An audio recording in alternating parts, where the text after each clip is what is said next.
And welcome to the Game Changers podcast. This is episode 1 of the new podcast, The Game Changers, and I'm pumped because we've got an awesome guest on today.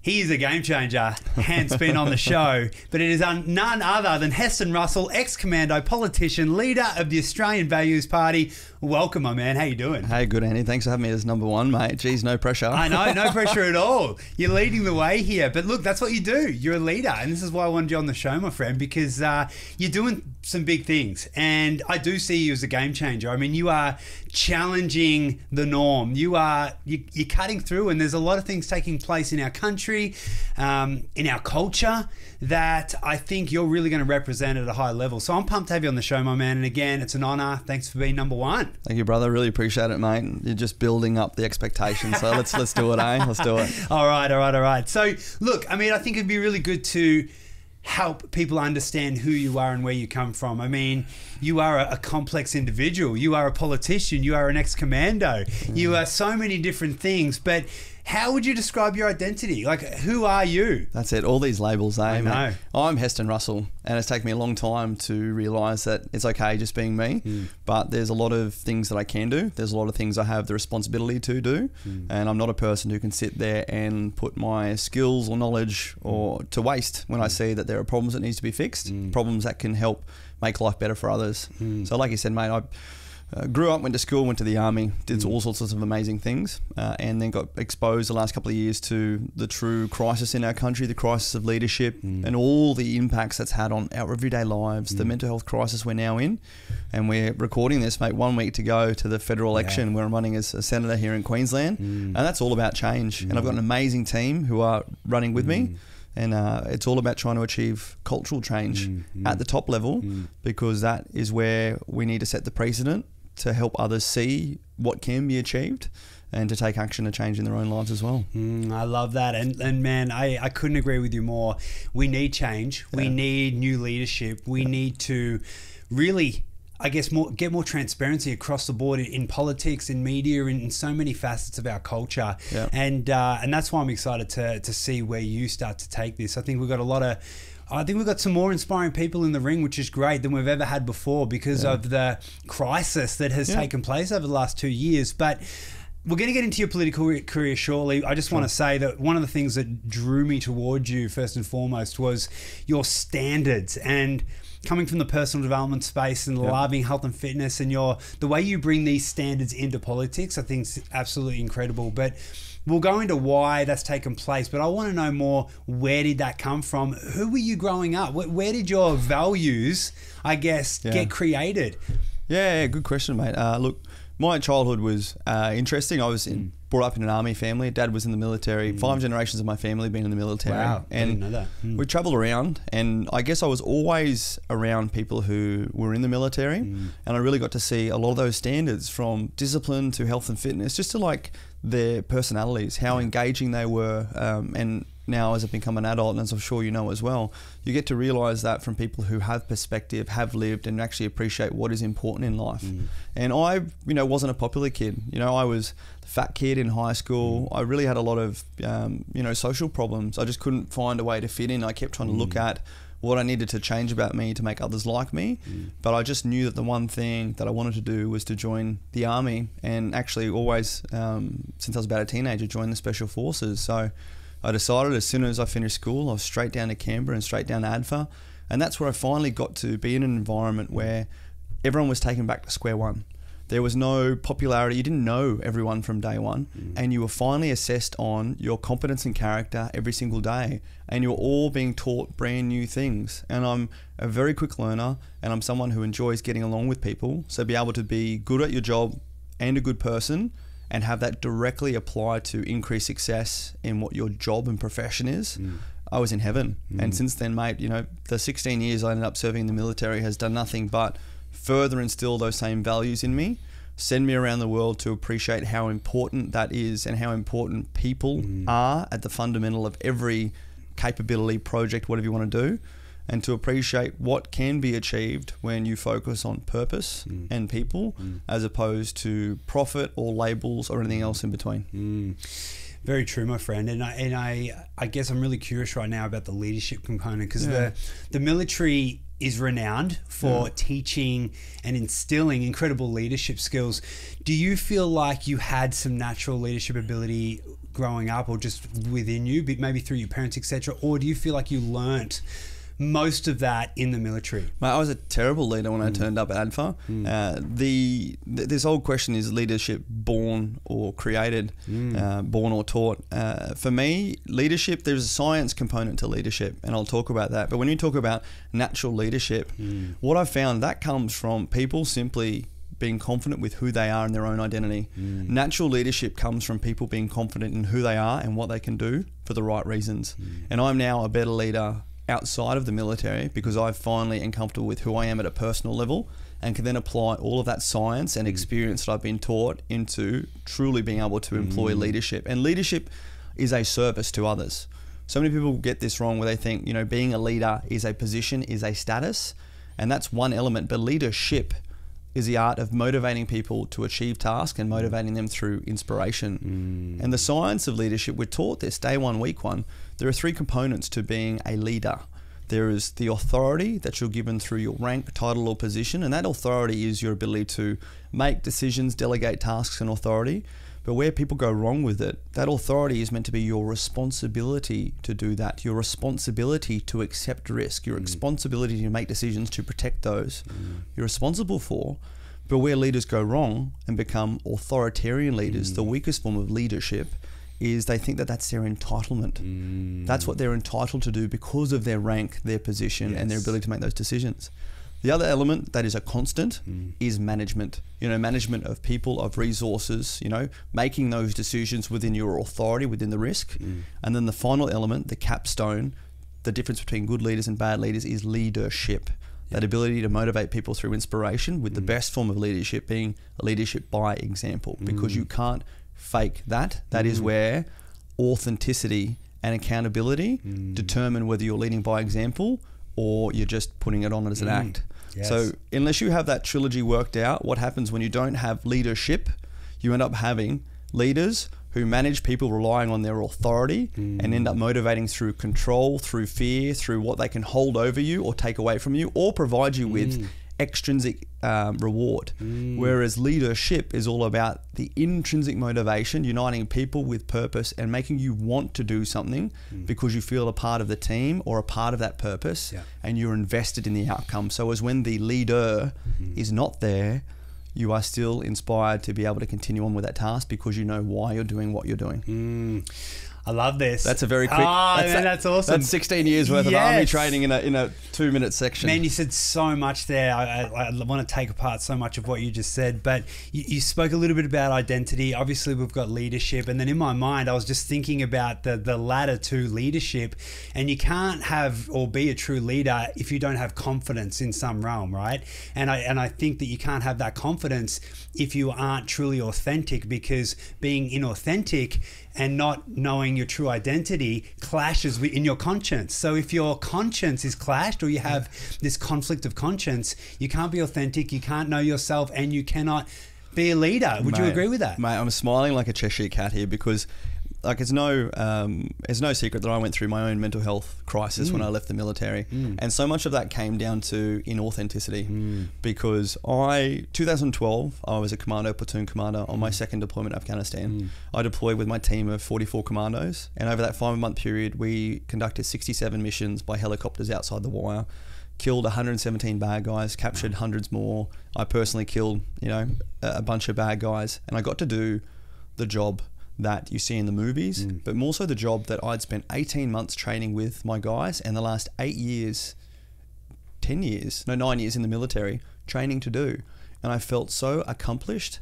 But the key thing for me was during that deployment, I never once feared for my own life. And it's so weird to people, but it's given me this true insight to what is actually resilience and proactive resilience, because my purpose was the mission and my team. Before anything ever got to me worrying about my own safety or anything to do with myself, I had those safeguards out in front of me. I had those layers of armor in front of me, and I never once truly feared about myself because I was always thinking about how I can help my team and to achieve the mission. And then fast forward to 2020, you know, I wasn't a position command. I had no title. I had no authority. I had nothing to manage except for myself. And I kept continuously comparing my life that wasn't what I was enjoying to the best version of me that was 2012. And thinking that that picture of me out there with my guys in Afghanistan were the conditions I needed. I needed a team, I needed a mission, I needed all these things. And then fast forward again to 2020, in the life of social media, we're in this constant place of comparing ourselves to our last post and thinking what people, what their impression of us is. And layer upon layer upon layer of inauthenticity starts to creep in. And it took me to a place where I just found myself irrelevant to this and found more relevance in, you know, doing something to myself to support my guys, to help people understand this mental health and suicide crisis with veterans. So, but then it's finally appreciating that the similarities between 2012 Heston and 2020 Heston, it was actually the values and the behaviors and what I actually enjoyed representing and having standards for there to pull forward to now. I was responsible and I'd become entitled. I was selfless and I'd become selfish. All these things. So the baseline pillars that actually have helped me bring back and rehabilitate myself from that low place has been reconnecting with the values that were the best version of me, not the conditions, the intrinsic motivations that push me forward, not what I was surrounded by. And they're now what I carry forward. Love it. So much gold in that. So much gold. And look, again, you know, just to touch on that point of being in that leadership role and really living all of those facets, and then coming out of that, the shaking of your identity and the shaking of yourself and questioning yourself, and then really asking, who am I? What is authentic to me? Am I really the person I thought I was? Man, that journey is as old as time. And I think that journey is actually part of the greater picture for game changers, for extraordinary people, because I know I've gone through that. I know you've gone through that. I've spoken to so many athletes and big time entrepreneurs that have all gone through that phase. So anyone listening, I just want to touch on that and give a bit of, I guess, safety and security to anyone listening, because we will all hit those challenges as we go through life, but don't look at it as I'm weak, or this is a bad spot, or I'm not good enough. Look at it as this is me callousing what I need to, me learning what I need to in order to take myself to another level. And you're doing that right now, which is incredible. But I love that you've connected that authenticity and not being attached to a role or a title or anything, or a team. You are you, and you are the leader that you have created and are creating, and it never stops evolving, right? I think that's the first lesson I now tell people is, in order to be a good leader, you need to learn how to lead yourself. Lead yourself outside of purpose, outside of a team.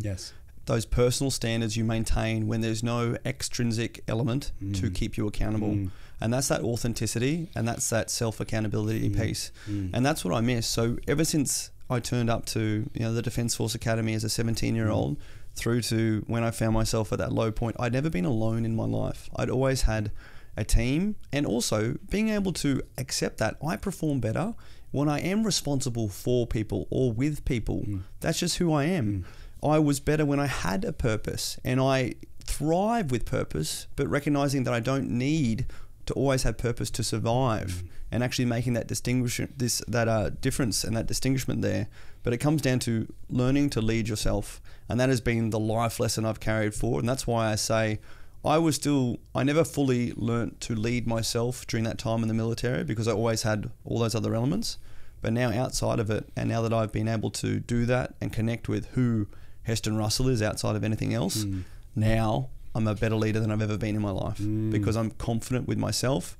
And that's not regardless of what anyone else thinks or warts and all. We always have new things to learn and to train and progress, but just appreciating that it's okay to be me outside of all the rest of it. So true. And now you're here with so much more wisdom to share, so much more to give because of these hard times, these lessons, these ups and downs. Brother, I love it. Let's go back to, again, childhood, and let's talk about the scary times.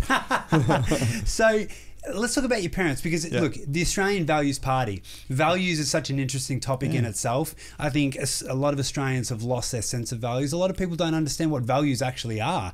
And they think that values is just something on a company header, like integrity and purpose or whatever it is, but it's so much more than that. And I guess I'm curious as to know, do you feel like your parents have gifted you a lot of your values, or what was your relationship with your parents in order to build the Russel Heston that we know now? Yeah, for sure. Look, my family, it was a very different time. You know, my parents divorced when I was in like grade 5, and you know, my father was a bit of an angry man. He was a bit unfulfilled in his defence life, but now he's one of my leading mentors and absolute best friends. And you know, people do actually change over time, particularly emotionally, and it's even helped me realise that, you know, relationships, as much as we want them to be forever and ever, don't have to be forever, sometimes for the best. But, you know, my dad was in the army. Mum was always working whatever job she could. We moved around a lot, so she did everything from waitressing through to some of my fondest childhood memories with her was waking up at 5:30 in the morning, watching Oz aerobics, when then going with her as she would teach a number of aerobics classes. Oh, no way. You know, I was a little kid on the little microphone, you know, calling out, you know, the grapevine or the nut bush or all these sort of things. It was hilarious. But to her credit, you know, my mum and my relationship was a bit fractured when she tried to find a new partner. No one was ever good enough for her. I was always the thing that came in between. So I went and lived with my dad. My dad got back into the army after getting out, deployed overseas 4 times before I ever went, finally became accomplished in his career, and I got to see that transition and what that impacts on people's emotional health and well-being as well. And then when I went to the Defence Force Academy, you know, my mum did one of the most inspirational things. She left what she was doing. She was aerobics instructing, working part-time in a bottle shop, and she went to uni, and she spent the next 4 years training to become a registered nurse. You know, she went from being an endorsed nurse, endorsed enrolled nurse, all the rest, and she's still a registered nurse today. And you know, she said she was inspired by me going to the army to do that, but I've been inspired by her. And you know, I really never fully connected with one side of my parents' relationship or the other, and I've always managed to be nowadays the intermediary in between. You know, probably within my family unit, I am the person who's able to get along with them all. Whereas, as per all families, we have our own nuances where different sides don't speak to each other and all that. And it got to just teach me that that's the whole thing, bringing people together with purpose and focusing on appreciating that everyone is a person and has emotions, and being compassionate with those emotions as opposed to trying to influence the way they believe. I think from a very young age and throughout my professional development, I've always had that personal development going on in my family life, and I've been able to really take my experiences going overseas to East Timor and dealing with third world countries through to Afghanistan and all the rest, and grab those elements that, you know, you can otherwise sit back here and judge down your nose at within people's families and lives, with some more context and appreciation, and being more grateful and aware of how fortunate you actually are to have a lovely family, warts and all, and to again appreciate that underlying all of that, underlying the baseline of culture, because culture is within the family, culture is within the workplace, is an agreed set of values, and they don't have to be written, but when you do a review, you actually appreciate that you're attracted and stay with these people because you believe in the same things, and that comes from that baseline of those values that you appreciate in people or in the purpose that brings you together.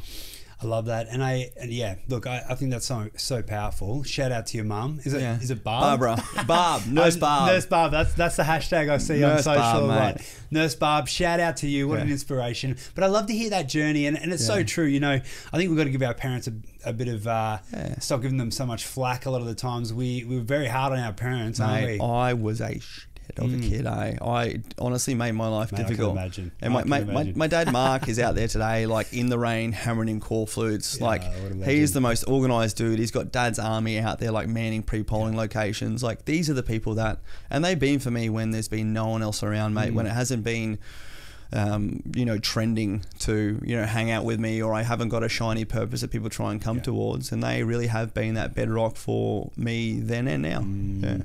Huge. And it sounds like they instilled work ethic, like mate, into you, which is huge. Never a free meal in my household. Yeah, mate. Absolutely. But how important is that? That as a value is so important. You speak about standards. I definitely got it from them, mate. 100%. Absolutely.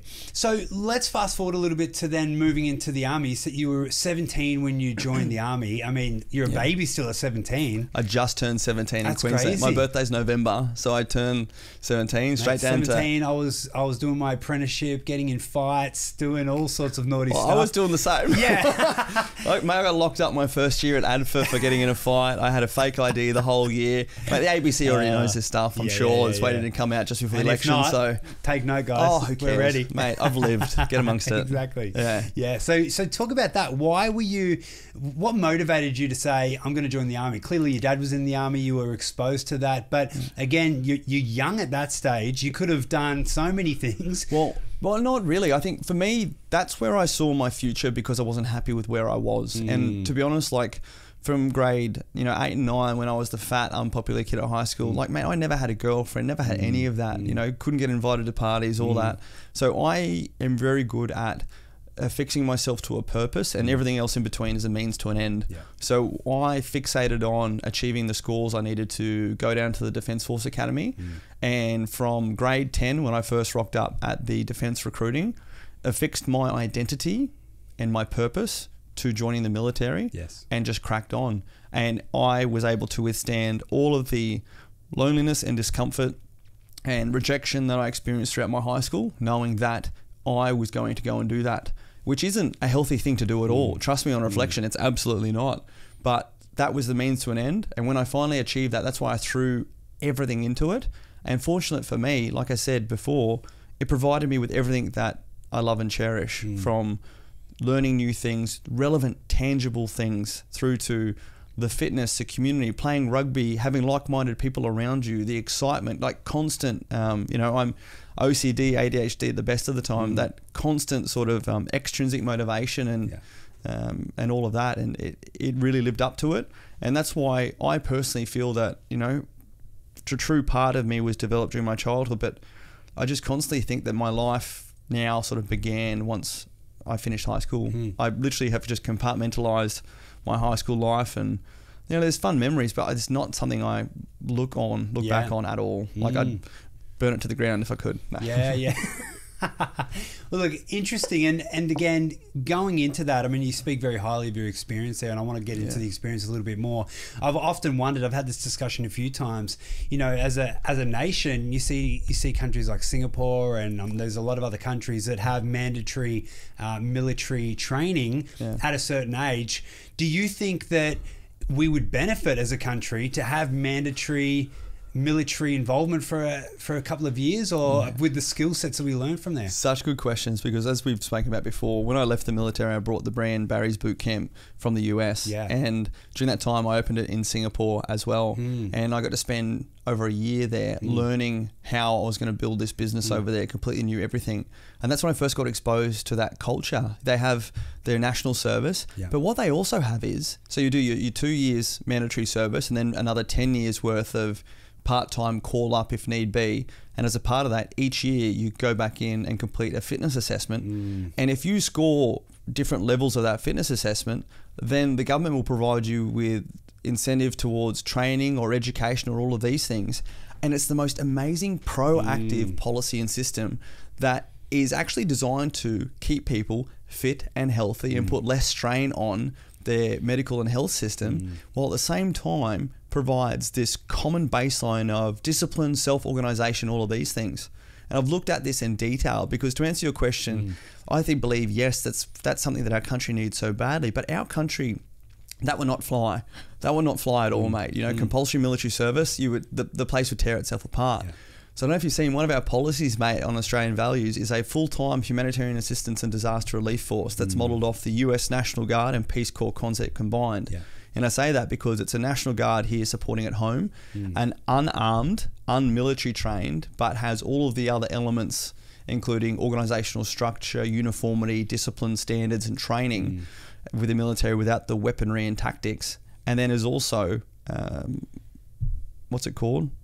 Exportable, expeditionary, to be able to provide that same disaster relief within the Asia Pacific region, because you know, we've had the volcano in Tonga, tsunamis, all this other sort of stuff.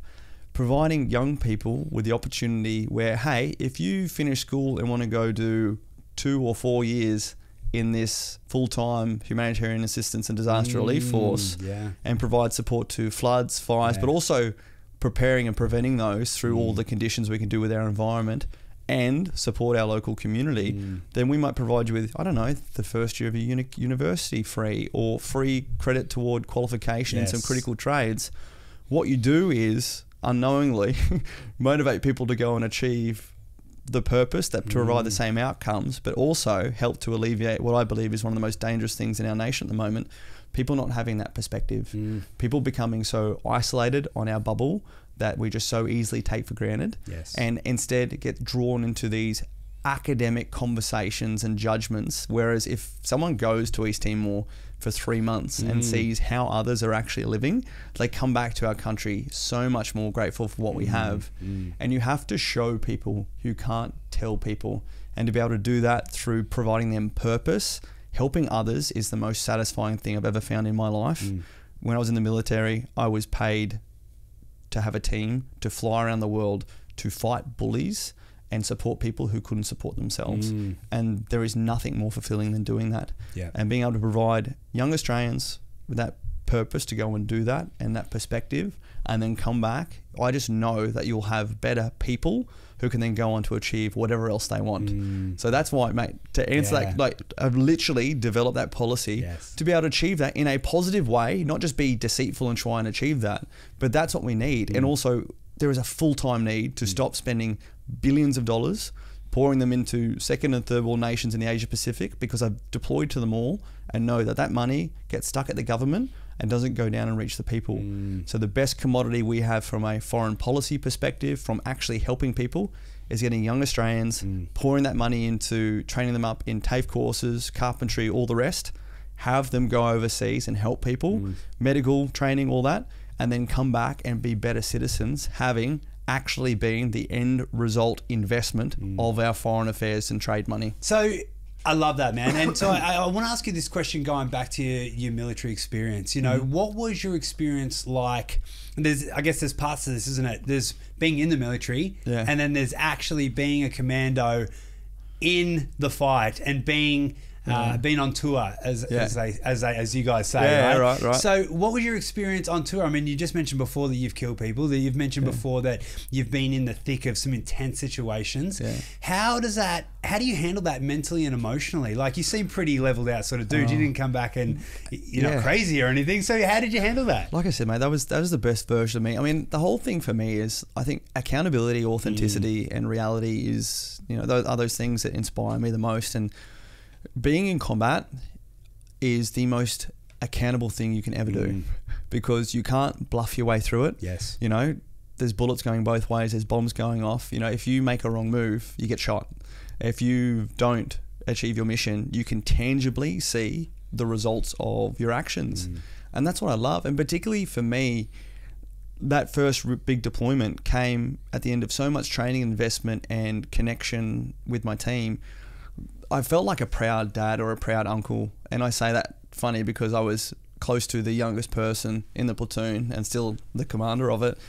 Being able to see things like your team commanders maneuver their teams in combat, and see your guys like perform and push themselves beyond what they've ever had to do before, but know that they put in all the training and work to be able to do that.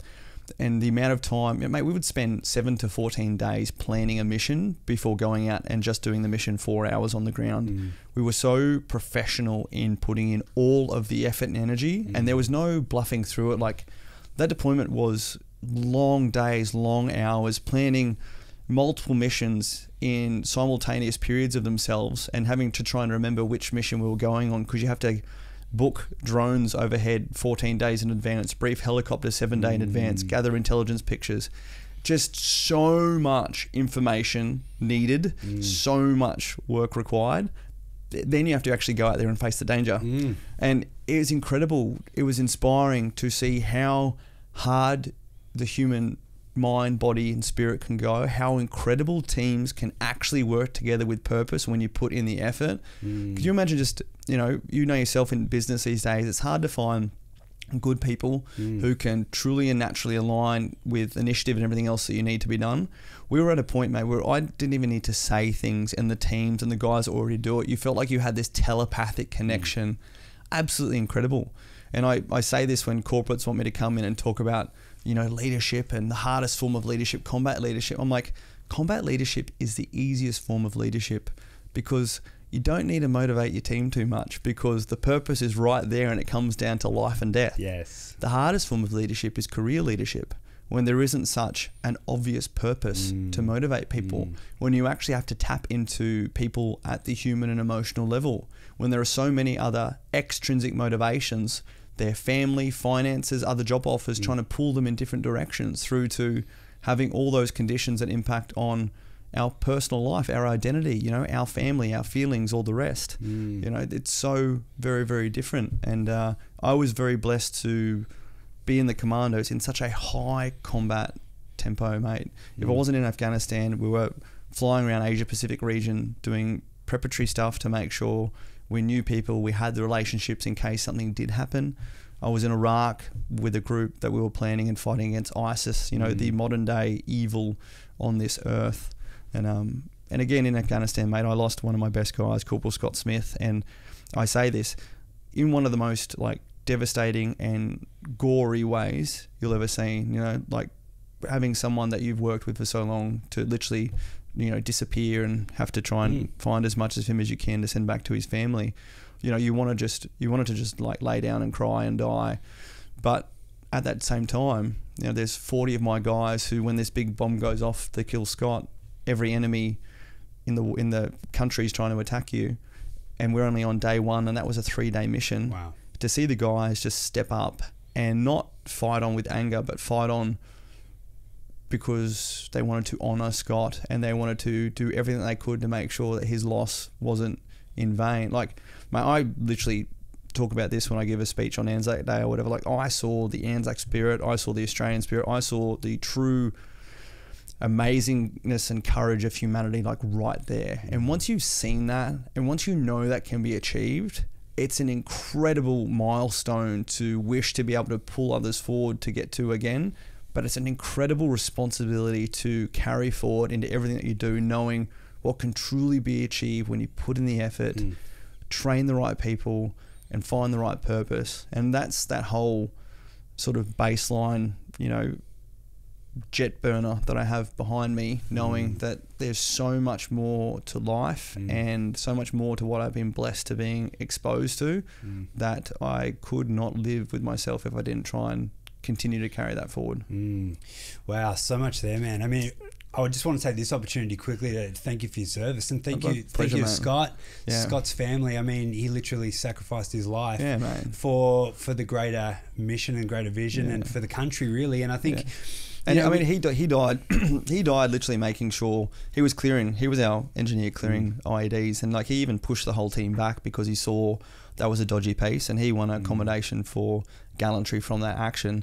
And that's just, when someone literally has when someone literally has sacrificed themselves and did so in a way where that whole team could have been killed, but he had the presence and the expertise to hold them back. That's just, that's wow, man, that's motivation. That's giving me goosebumps already. Yeah, no, look, same here, dude. And I think we take, as normal Aussies, we don't think about these things. We don't, man, I think we've lost touch with the sacrifices that a lot of amazing Australians sacrifice. I mean, you guys are out there literally blood, sweat and tears, and look, I think for everyone listening, and I know a lot of people feel the same way, thank you guys, and thank you for all the people right now out there doing the same thing, because we don't understand that there still are enemies in the world. We think we are in a safe bubble. Guess what? Life's not like that, and there are enemies out there, mate. And that's the biggest tragedy for me, is that the Australian public doesn't know Scott's story.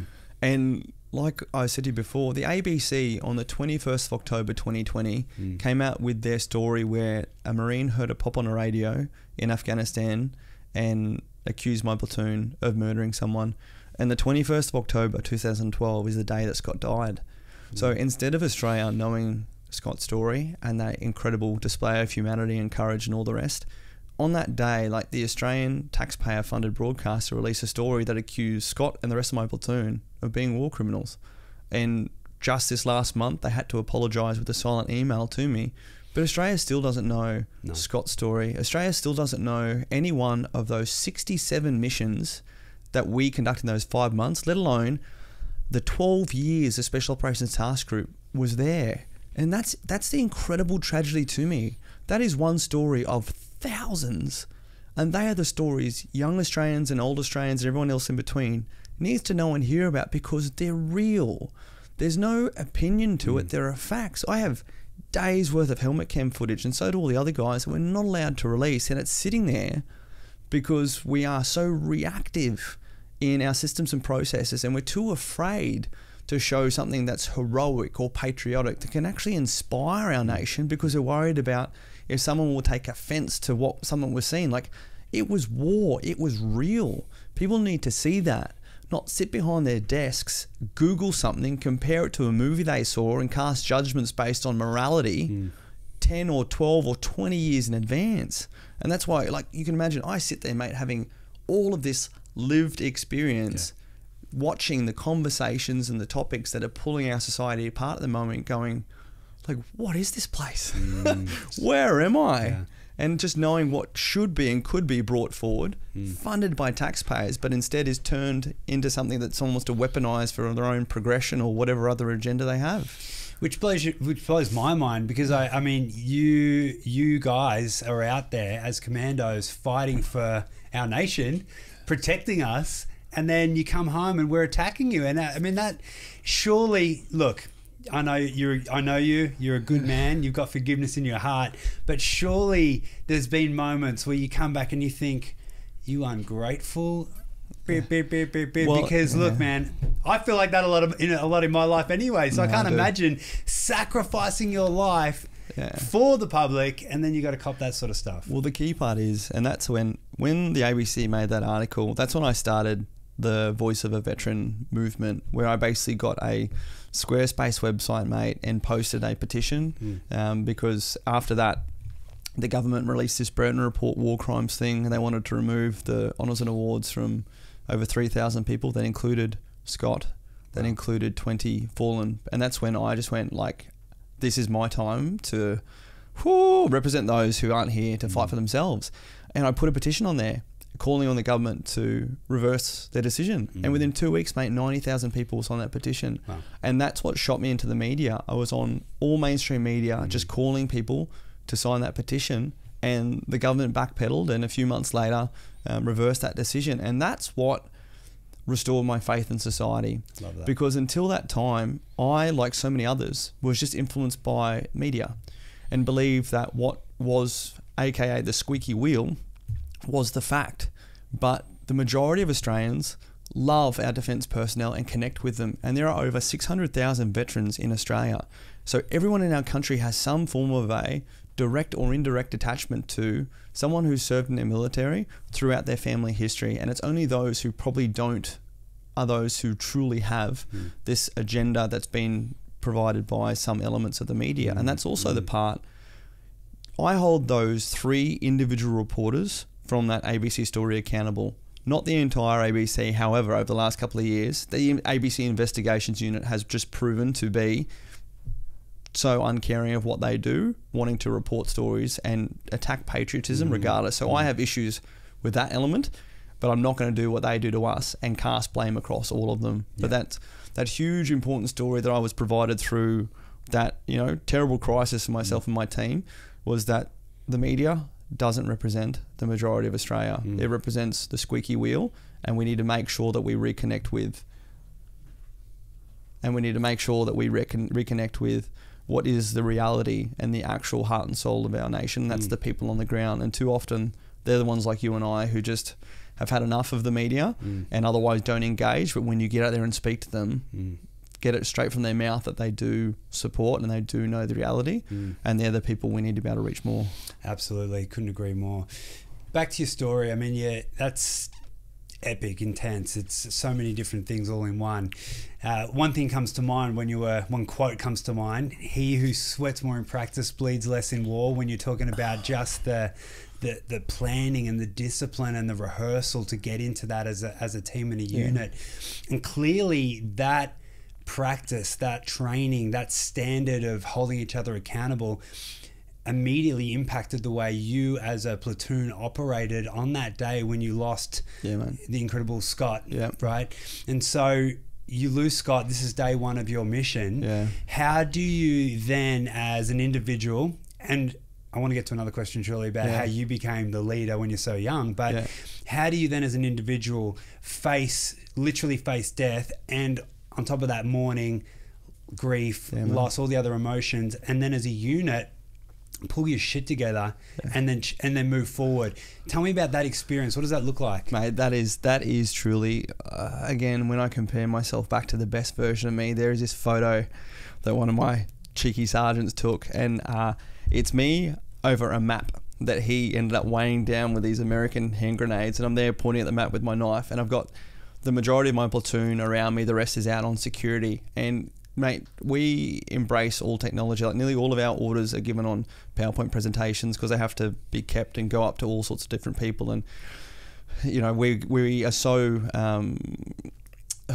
spoiled with technology and all of these like planning resources and mapping and everything. But what I did was, mate, I just brought the team in and took them through the changes we'd made to the plan, given a result of how the enemy had employed some different tactics, or how the enemy had actually done what was their most dangerous course of action, and refocus people on the mission and refocus people on the purpose. And through leadership by example, with the support of my team, realign people to what we were going to do, and then made sure we were all engaged with the additional purpose that we're all feeling, and that was performing to the best of our abilities, because that is what Scott deserved, and that was our mission. It wasn't to try and pursue any form of retribution. It wasn't to give in to the feelings that many of us felt. We were already having some sort of issues with that mission. Like I said, most of our missions were sort of out and back, but this was a mission where I was given a tank of platoons by the US Marines to clear through, you know, a 20 kilometer patch, which is not a commando mission, but it was the first time that Australians commanded tanks in battle since Vietnam. And again, mate, the Australian public hasn't heard this. It's bloody wild. But anyway, I digress. And it was getting people together back with purpose and appreciating that we were all humans, regardless of how tough commandos we were. Everyone was hurting in some way. And it's that moment that helped me realign. The team helped me look past the feelings. I felt so responsible for Scott and his family, and when I was going to have to, you know, go back to Australia. After that briefing, mate, I literally had to carry 2 bags of Scott back to helicopters to fly him back to his family, like that. And that's heavy stuff. But again, we realigned, refocused, reconnected each other as a team for a purpose that was bigger than ourselves. And that's what brought us back together. And then, mate, 3 days later, when we went back to base, we went through the formal process of farewelling him. We had what's called a ramp ceremony, where we flew Scott back to his family.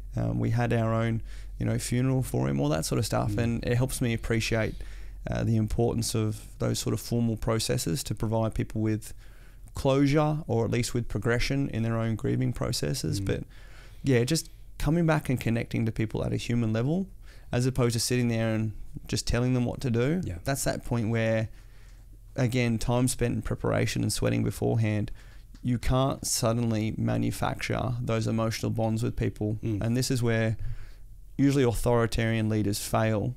And I use the analogy of, you know, the Russians in World War II. They were, you know, told to run and fight the Germans, or if they turned back, they'd be killed by their own people.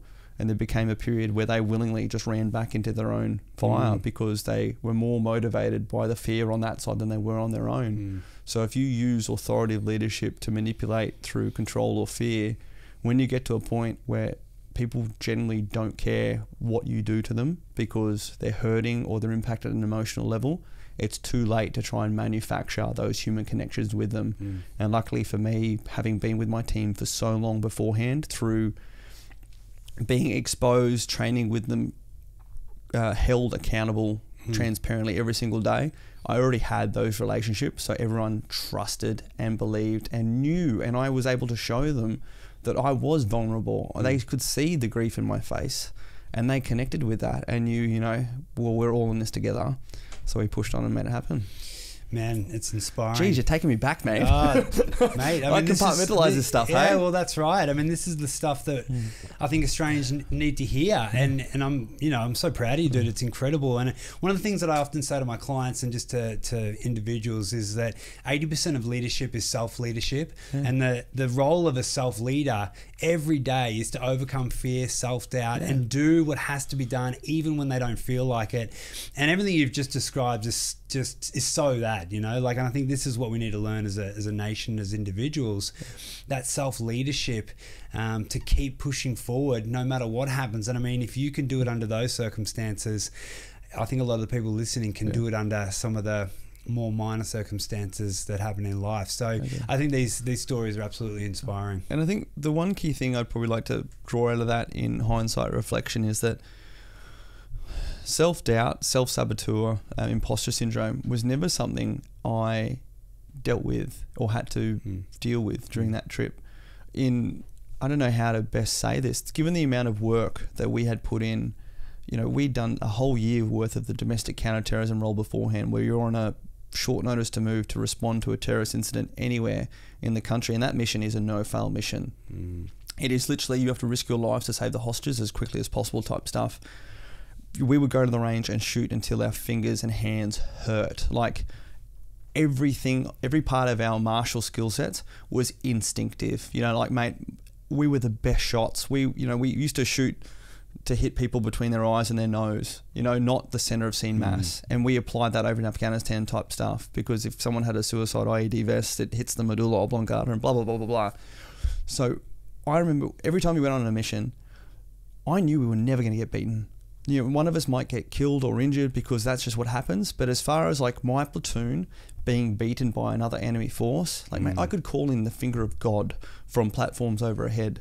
There was never the risk of failing our mission. There was just that risk of not achieving all the potential opportunities along the way. And going, just the mindset that comes with that is incredible. And that intuitive level that you operated with in your own professional skill sets, knowing that you'd done the work beforehand, created so much certainty to what it was otherwise a completely uncertain and high risk environment. And that's kind of the difference here and now, where it's so easy without those same conditions and team and all that. The biggest difference is that uncertainty of what you're going into, because life is so much more uncertain than combat, to be honest, because there's so many more different people with different agendas as opposed to just being in direct conflict with people. And the imposter syndrome and the pedestals and all these things that creep in between, that's the biggest fight for me these days. Whereas I just reflect back then, that wasn't an experience that I ever had. I guess under those circumstances when you actually have real problems to deal with, right? And this is, I say this, you know, it's so funny. We all, and look, I'm not taking away from how we suffer as humans and the human condition, because I've been there as well. But then when you think about the real problems of being shot or your friend dying or things like that, we don't have time to be self-indulged and think about our own insecurities in those moments. We just have to be switched on and do what we do.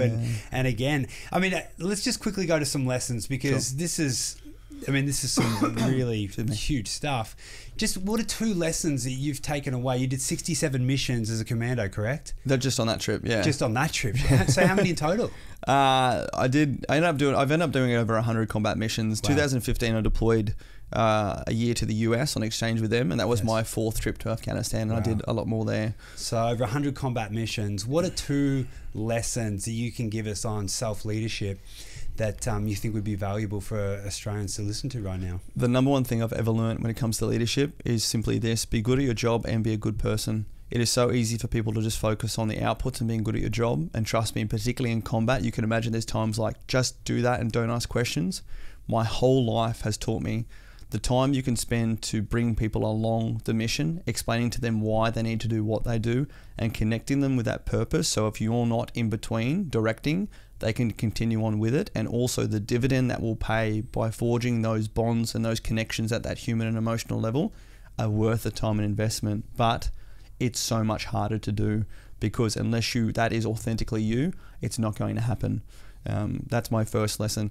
And the second lesson, I think I was saying beforehand, is the first rule of leadership is learning to lead yourself and truly taking that time to self-reflect and figure out who you are, and also being able to acknowledge that it's okay if you're not where you think you should be. If there is ambition, if you do want to do things to spite someone else, like, acknowledge that, have those conversations and work through that.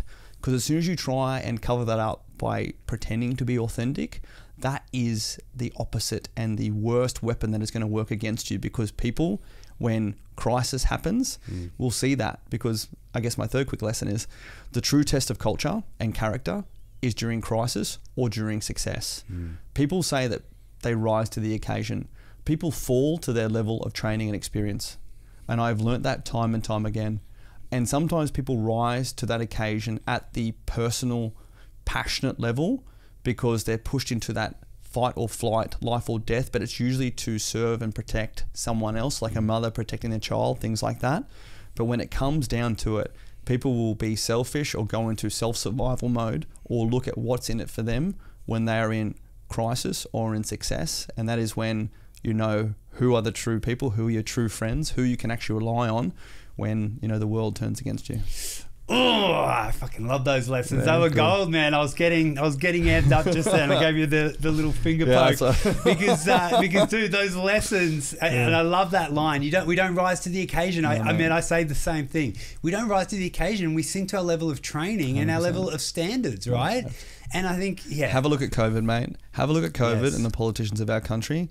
They didn't rise to anything, mate. They revealed that we have people in politics who haven't been professionally trained in leadership, in management, who default to the health advice. You know, mate, my trip in Afghanistan and everywhere I've ever been, as a platoon commander, I have the offensive support advisor, all the bombs and the aircraft, all of this. I have my medical planner who tells me about the 60-minute rings, how we can evacuate people, my signals planner, what we can do, my intelligence guy, all of these advisors.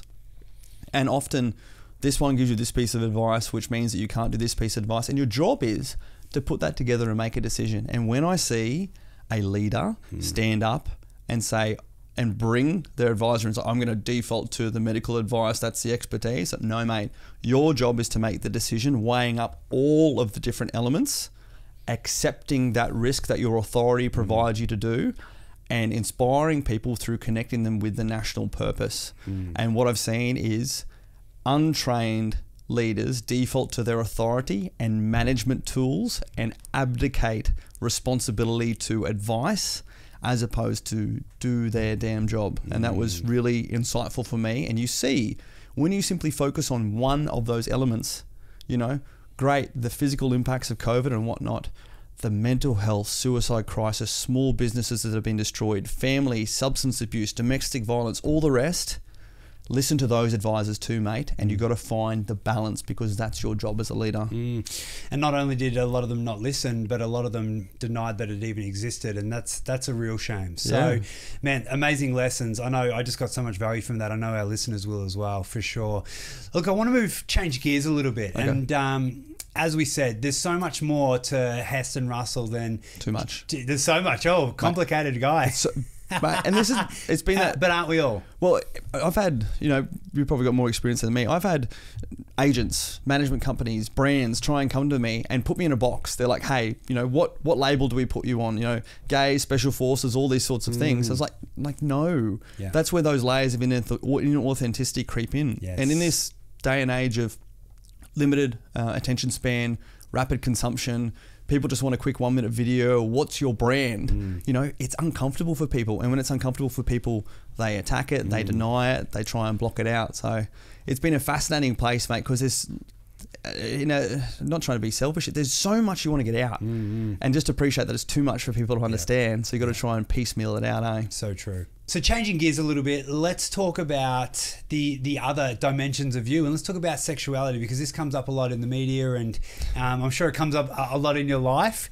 And I think it's a topic that should be spoken about, because I think you're going to relate to a lot more people. So, I mean, let's talk about the experience of being a commando.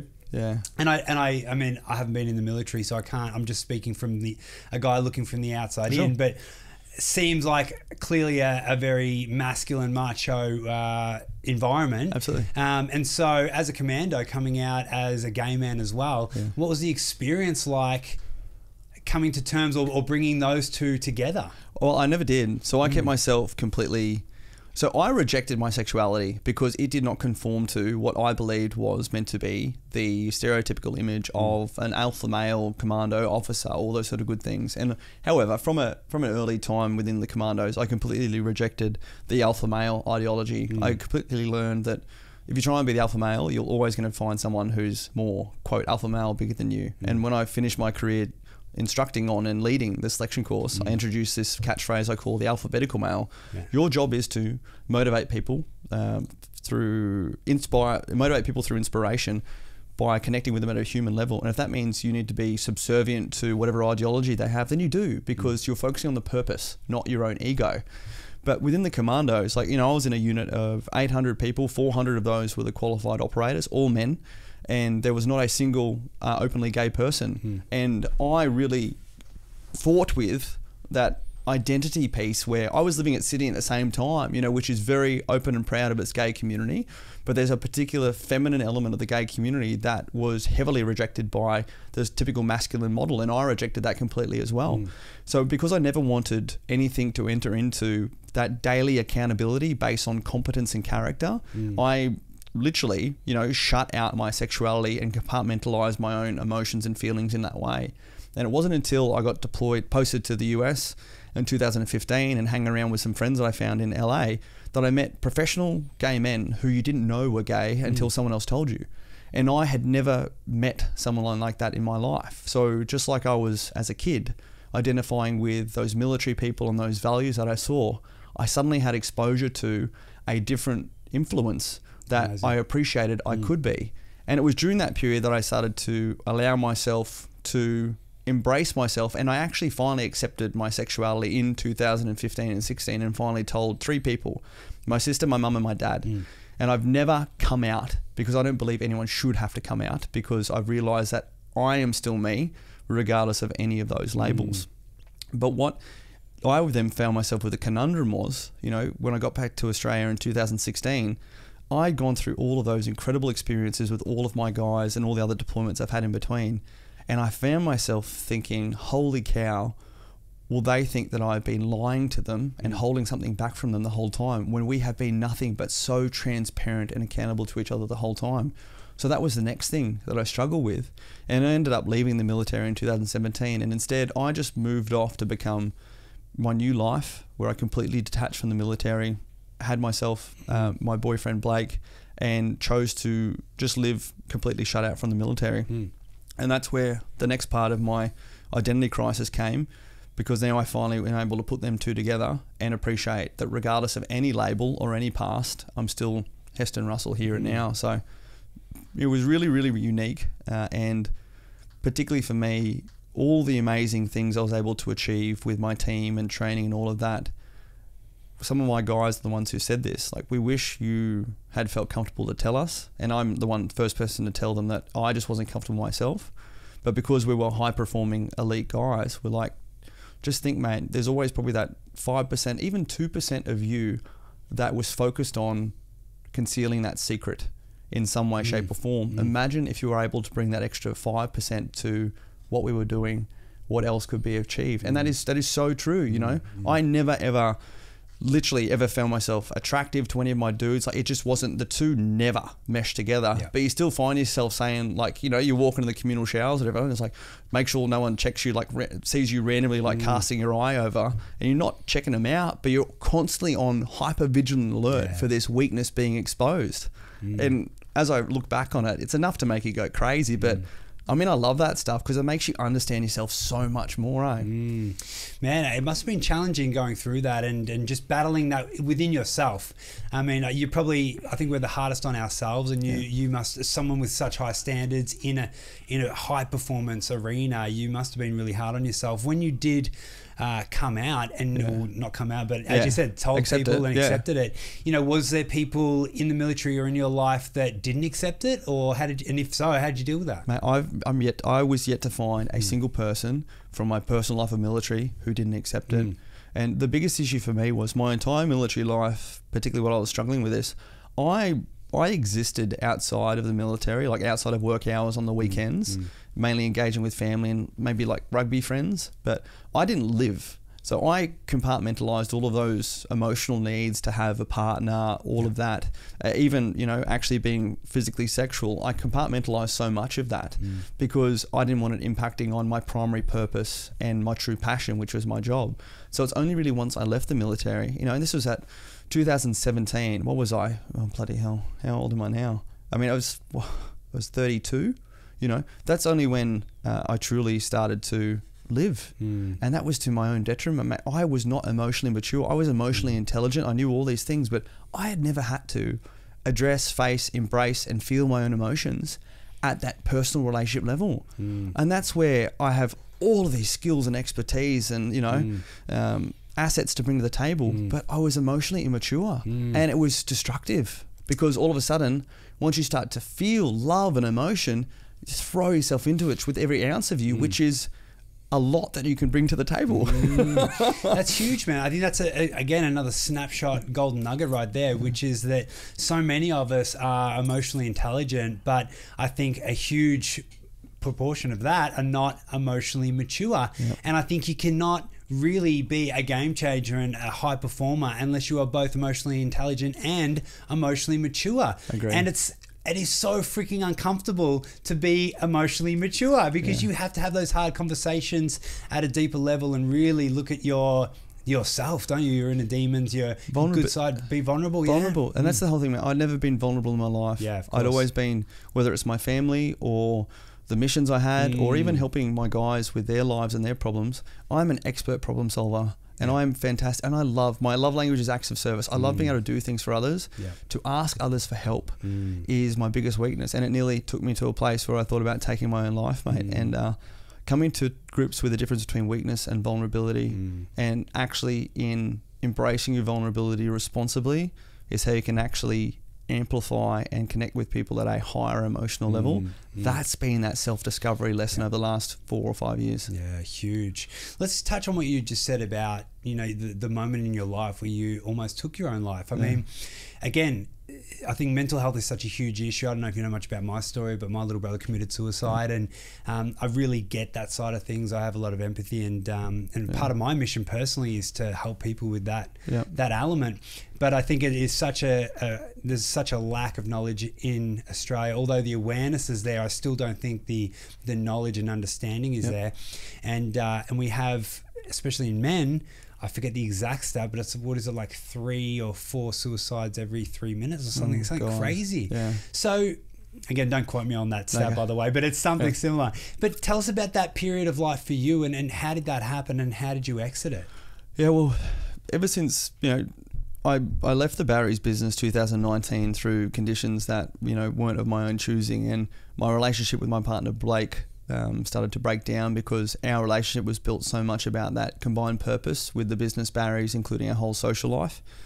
And then, COVID hit at the start of 2020, and Blake and I literally broke up the week before COVID hitting, and then spent the next 4 weeks in and out of isolation together, breaking up, which was just absolute hell on earth. And then he left to go back overseas, and the temporary employment I had ceased, and I just felt so alone. I've never felt so alone in my life, and that's the first time I've truly been alone in my life. And thank God I had my little sausage dog Copper to be there and be my companion mate. But just throughout this whole time where I started to struggle with feeling inadequate through to just being alone, not able to find my place in the world, I again just, particularly on social media, was great at projecting what I thought I want people to be and what I wanted people to think I was, and not actually embracing the vulnerability I was going through and never even asking for help. And there came to a point, August 2020, when I got contacted by one of my guys to be told that another one of our dudes had tried to take his own life. And this is a guy who was a warrior, had his young child in the back room as he tried to overdose himself. And by this time, there'd been about 10 people that I'd known who'd taken their own lives. And again, I lost Scott overseas, but 10 times that I'd known had taken their own lives. And I had this moment that went on to last for the next few hours where all of a sudden, by this time I had a social media following and all the Barry stuff had helped me get some media attention.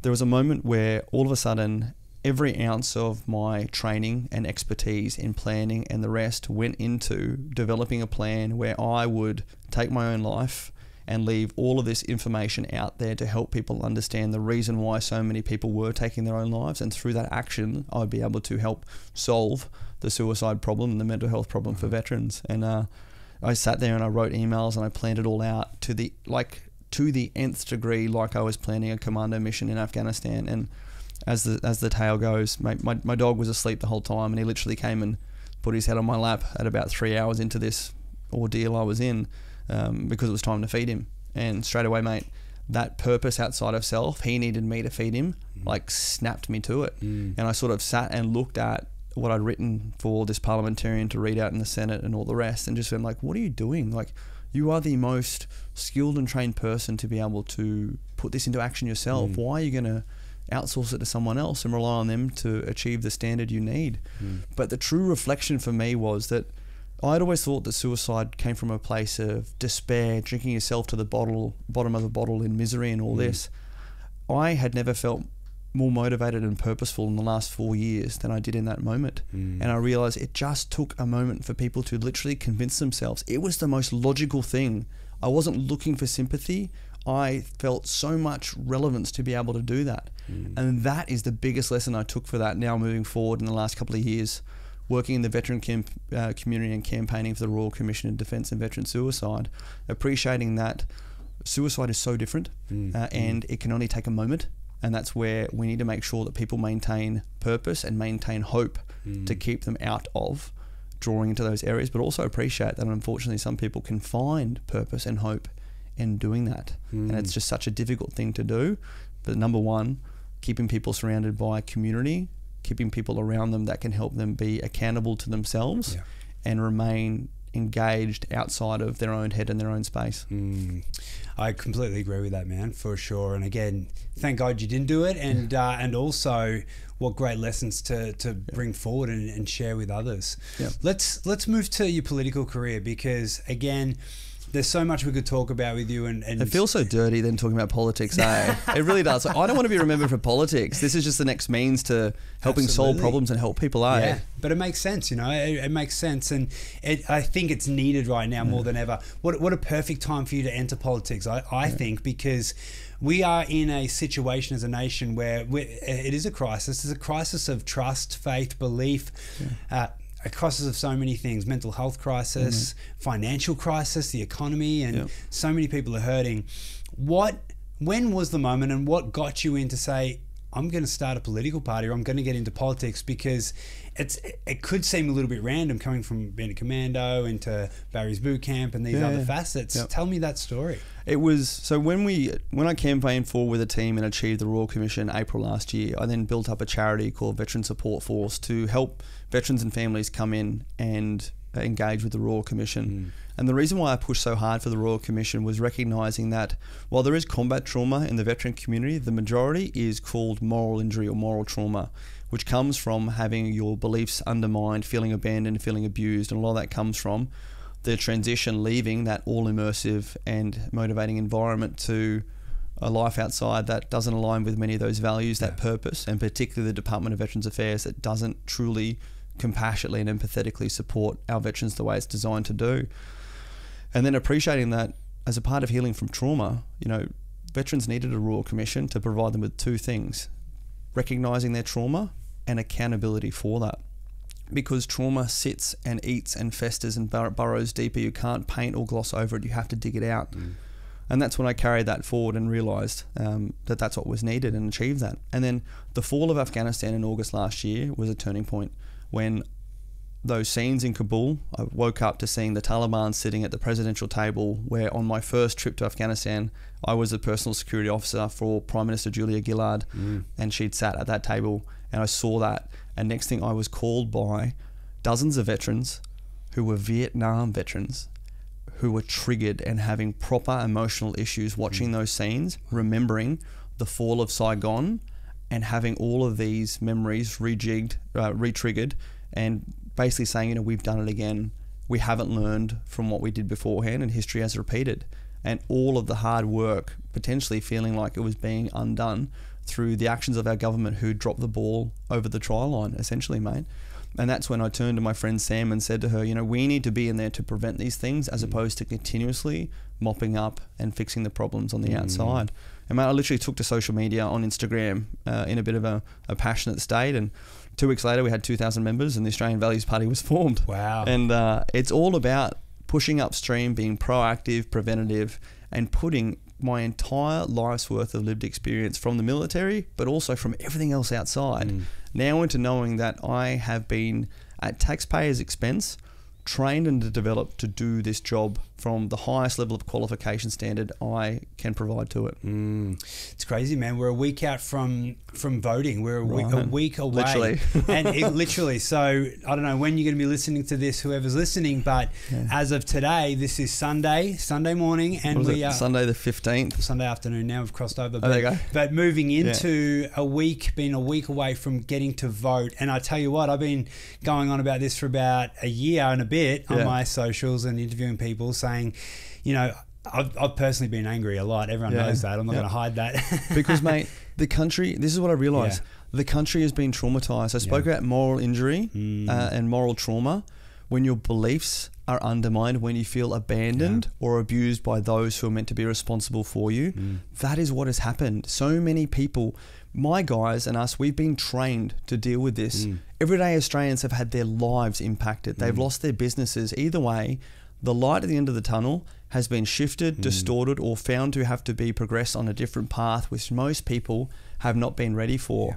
And as opposed to having any of the issues that have been poorly managed recognised, they've instead been glossed over by new rhetoric, new key messages, new press conferences and media releases, and people who are representing us who refuse to be accountable or hold people accountable. So we're in this trauma creating cycle, and our population is going through moral injury and moral trauma. And that's why even approaching our policies and politics and even every public speaking presentation I give is coming from a trauma-informed and aware place, appreciating that people want to be angry. People want accountability. And at the moment, we have 2 politicians talking about how they're going to fix the next things in the economy. It's like, mate, you haven't fixed everything from COVID, bushfire victims still don't have houses, floods, the Brereton report, robo-debt, all of these things, just because the squeaky wheel that is the media is trying to tell people what's next. The rest of Australian society knows better, and they have lost touch with that. And that's where I am looking forward to Saturday the 21st, and when the votes do finally get tallied, so much, because otherwise we're operating this space without any direct feedback other than those who are hyper engaged in politics.